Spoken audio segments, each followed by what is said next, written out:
handed down to us and our families to maintain are not joined with those who are continuing or have been continuing up until this day to do that to us. And now we're coming for change, and the change is that we have to take care of our mother, the earth. Climate movement in a nation which has the opportunity to be powered by wind and the sun, but is instead looking to rapidly expand its coal and gas. You, alongside thousands of others across the country, have come out today to call on our government to invest in solutions, not more pollution, and to take strong, meaningful action on climate change. You could not be in a more important place than here at this moment in history. Creating a new manufacturing industry, new clean energy jobs, and clean air for a town which has double the rate of lung cancer compared to the rest of the state. With leadership from our state and federal government, solar thermal could be a reality in Port Augusta. But without us, everyday people, raising our voices throughout this coming summer and beyond, it won't happen. That's why I want to ask you all to go and visit the campaign stalls at the end of the rally and get involved. For some of you, coming along today is your first involvement with the movement, and there are some of you, probably many of you, who've been to a lot more rallies and been involved for a lot longer than I have. But none of that matters now. What matters is that today we decide as a movement that throughout this summer and every day until we win, we will collectively act for a safe climate future. Act in solidarity with Yepsano, and act in solidarity with the people of the Philippines and all communities who are being impacted by climate change right now.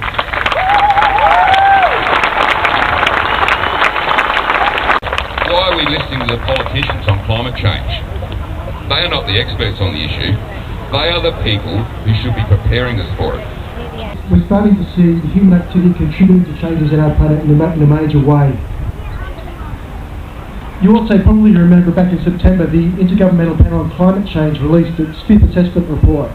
So this is the organisation that every 6 or 7 years brings together all the latest climate change science globally, presents that in assessment reports. And what does the latest report have to say?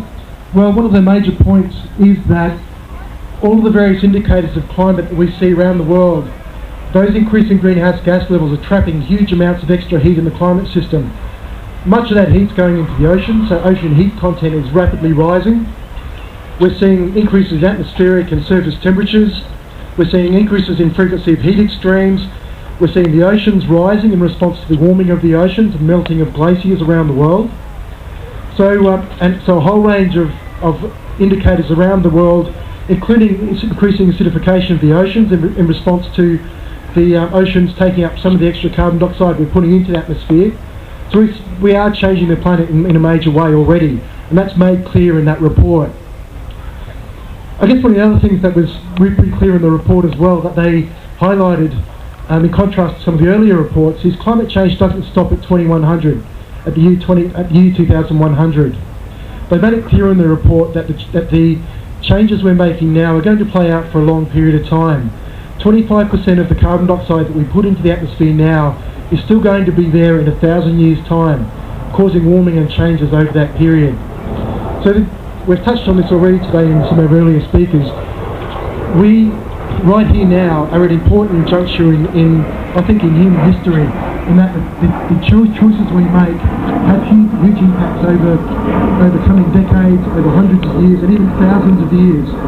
So we're actually making choices that decide the future for our kids, grandkids, and for many, many coming generations. And I guess the last thing I'd like to finish with is the IPCC report also highlighted really clearly that this very much is a choice. We are starting to see some changes, and we can't avoid all of those changes, but it very clearly is a choice. We can continue to burn huge amounts of fossil fuels, or we can choose to leave much of that fossil fuel in the ground, and that reduce much of the climate change impacts that we will have to adapt to in coming years. So we very much have a choice, and that's very clearly what we're all here for today. We all need to work together, talk to your friends, talk to your families, talk to your neighbours, put this message out there. We very much have a choice, and that's what we're all here together here today about. Thank you.